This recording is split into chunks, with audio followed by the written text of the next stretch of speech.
Selamat pagi anak-anak. Pagi, Bu. Pagi, Bu. Pagi, Hai. Bu. Ibu cek dulu ya nih semuanya. Oke, thank you ya sudah semuanya menyalakan kamera dengan menggunakan seragam yang rapi juga, berarti sudah siap untuk belajar pagi ini. Oke, Ibu minta tolong Paula untuk pimpin kita di dalam doa. Oke, teman-teman dan Ibu, mari kita bersatu dalam doa. Tuhan Yesus, terima kasih pada pagi hari ini kami akan memulai pembelajaran. Kiranya Tuhan pimpin kami dari awal, pertengahan, hingga akhirnya. Terima kasih Tuhan Yesus, kami berdoa. Amin. Amin. Terima kasih Paula. Oke, pasti di dalam setiap pembelajaran kita punya yang namanya tujuan atau apa sih yang mau kita capai dari pembelajaran hari ini. Adapun tujuan pembelajaran kita hari ini yaitu mampu menjelaskan cara kerja enzim secara tepat. Ya, jadi satu aja nih tujuan pembelajaran kita hari ini. Selanjutnya, agenda kelas kita ada 4, ada review materi singkat, ada presentasi materi, ada latihan terbimbing, dan terakhir ada post-test. Jadi ikuti pembelajarannya dengan baik ya. Selanjutnya, rules dan prosedur Ibu nggak akan jelaskan panjang kali lebar lagi. Ada 3 seperti biasa, ada aktif, responsibel, dan juga respect. Oke. Nah, biar kita sama-sama punya landasan yang sama dalam belajar, kenapa sih kita harus belajar materi ini? Apa cuman biar paham cara kerja enzim aja? Nah, kita berangkat dari pertanyaan esensialnya dulu, yaitu bagaimana sih enzim dapat bekerja untuk mendukung proses metabolisme sel di dalam tubuh makhluk hidup. Ketika kita belajar ini, kita sama-sama akan paham anak-anak bahwa semua proses metabolisme yang terjadi di dalam tubuh itu pasti melalui keterlibatan enzim.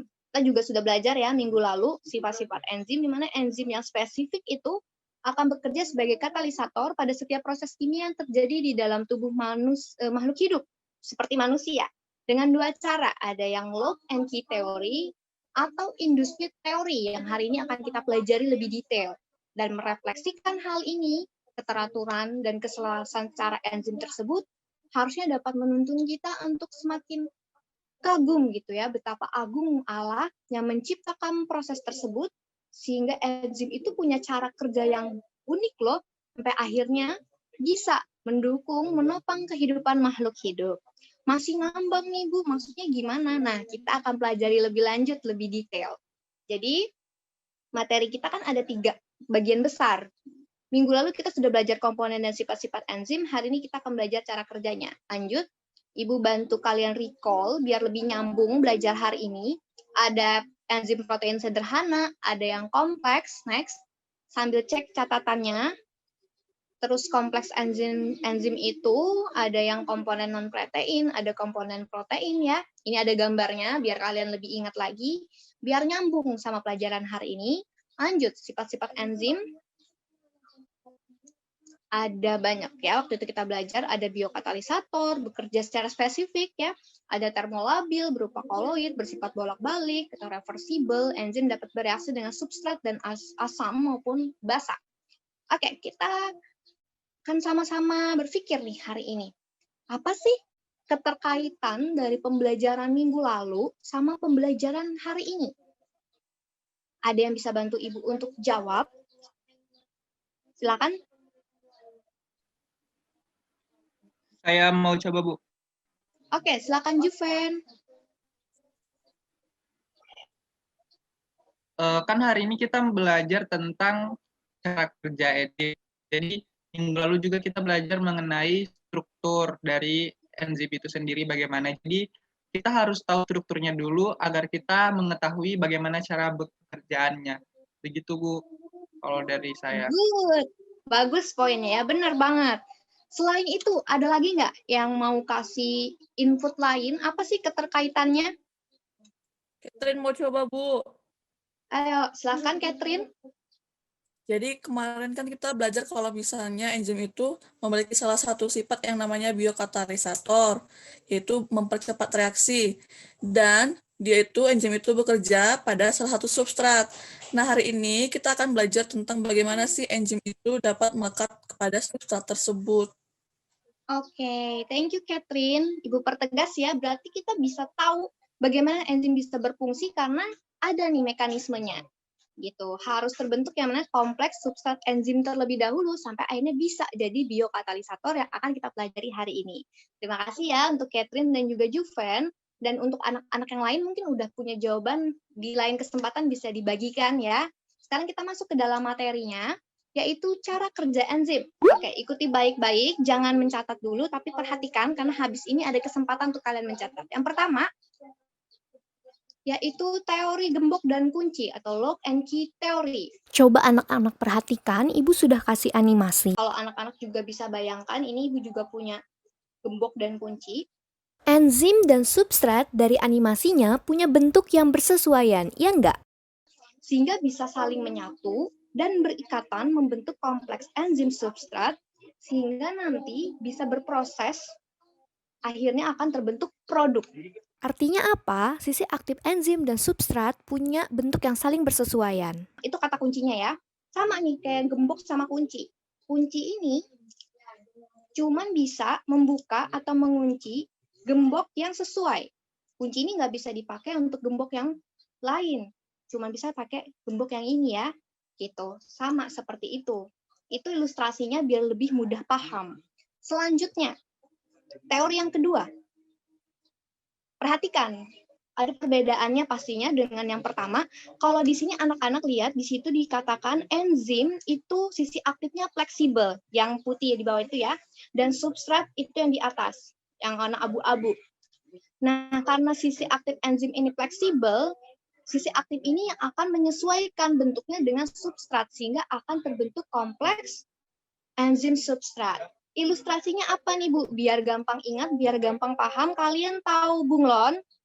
Ini Ibu udah kasih bocoran ya, jadi Ibu nggak bisa tanya nih. Bunglon dengan kemampuan mimikri. Apa itu kemampuan mimikri? Kemampuan untuk menyesuaikan diri dengan tempat dia melekat. Gitu, untuk menghindari dirinya dari predator. Ini bentuk kemampuan pertahanan diri dari si bunglon ya anak-anak. Jadi bunglon ini ibaratnya sisi apa sih? Sisi aktif enzim tadi yang bisa menyesuaikan bentuknya dengan si substrat. Begitu, sampai sini. Mohon maaf kalau kecepatan, Ibu kasih kesempatan. Ada yang mau bertanya? Paham, Bu. Oke, Paham thank kok, you Bu. responnya. Thank you ya. Berarti tidak ada. Sekarang kesempatan buat kalian semua nih. Lanjut ya. Ini ada latihan terbimbing. Oke, jadi anak-anak latihan ini kalian silahkan catat kembali apa yang sudah Ibu jelaskan dengan bahasa kalian masing-masing, dengan bagaimana kalian mudah paham, tapi tetap pada konsep yang benar. Sesuai yang sudah dijelaskan, Ibu beri waktu 1 menit, habis ini di cross-check sama-sama apakah jawaban.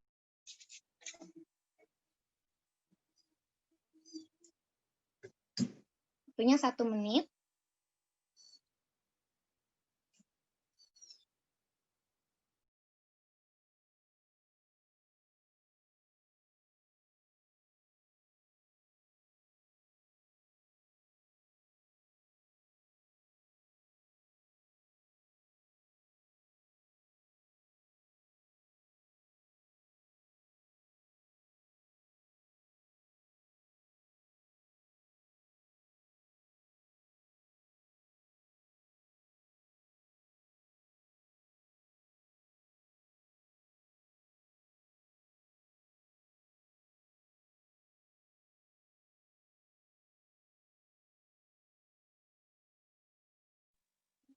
Oke, sudah selesai ya.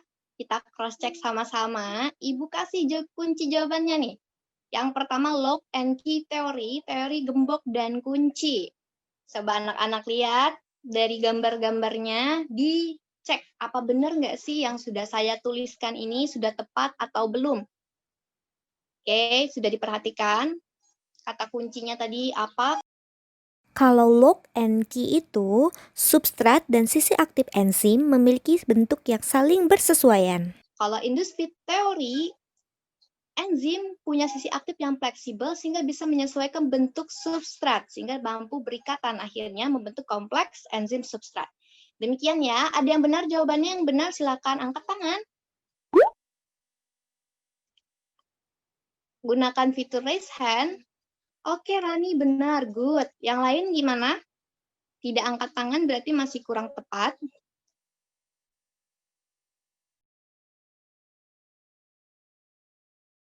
Silakan diperbaiki ya.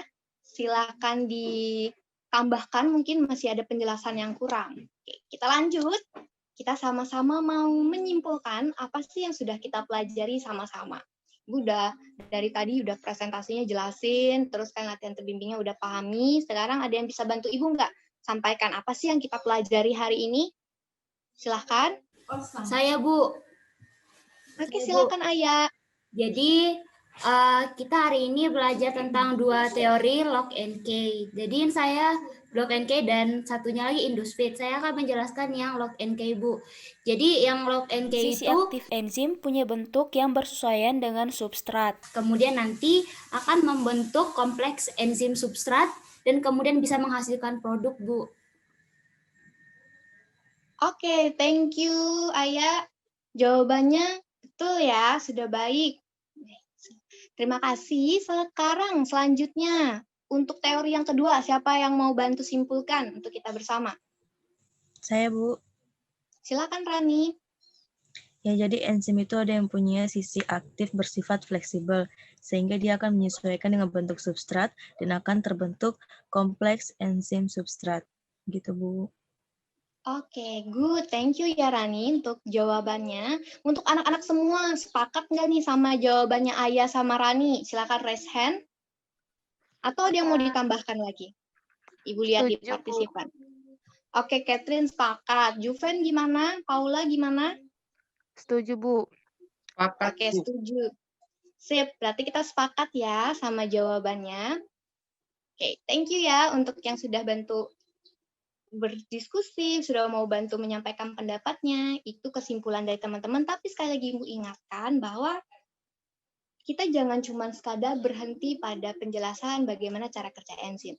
Tapi melalui proses tersebut, anak-anak bisa lihat detail nggak sih Tuhan ciptain. Ada yang secara gembok dan kunci teori, ada yang secara Induspeed teori. Ini semakin bikin kita, membuat kita kagum sama Tuhan yang memikirkan segala sesuatu itu dengan begitu detail, teratur juga prosesnya. Karena nggak bisa bekerja nih Bu, menjalankan fungsinya kalau nggak enzim ini berikatan dulu sama substrat. Bisa nggak kalau nggak berikatan? Nggak bisa. Terus caranya berikatan gimana? Ada dua teori tadi. Jadi anak-anak bisa pahami bahwa setiap hal itu dipikirkan dengan baik sama Tuhan. Bagaimana kita meresponinya adalah kita juga menjaga kesehatan tubuh kita ya. Kita tahu bahwa proses di dalam tubuh ini begitu banyak, itu baru satu loh ya dalam ranah sel yang nanti kita bahas lebih lanjut. Tapi di dalam tubuh kita tuh punya banyak lagi proses lebih dari itu. Oke? Nah, anak-anak, demikian pembelajaran kita hari ini. Ibu akan bagikan form prosesnya di assignment. Silakan kalian buka. Kalian kerjakan masing-masing ya. Kalian kerjakan dengan baik. Dan juga kita ketemu lagi di minggu depan pada materi selanjutnya. Jangan lupa belajar, persiapkan diri terlebih dahulu agar masuk kelas sudah bawa bekal pengetahuan untuk sama-sama kita diskusikan, sama-sama dikonfirmasi di dalam pembelajaran di kelas ini. Kita tutup pembelajaran hari ini di dalam doa, tapi sebelumnya ada yang mau ditanyakan dulu anak-anak terakhir? Apa sudah clear semua? Clear, Bu. Clear, Bu. Clear ya? Oke, thank you. Kalian yang semangat gitu ya, karena habis ini lanjut ke pelajaran selanjutnya. Kita bersatu di dalam doa Ibu yang pimpin. Bapak, kami mengucap syukur dan berterima kasih kalau kami boleh belajar bersama-sama.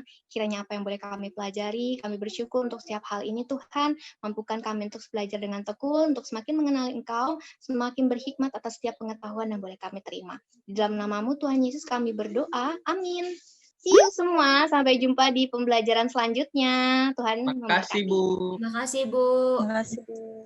Bye. Makasih, Bu. Terima kasih telah menonton video ini.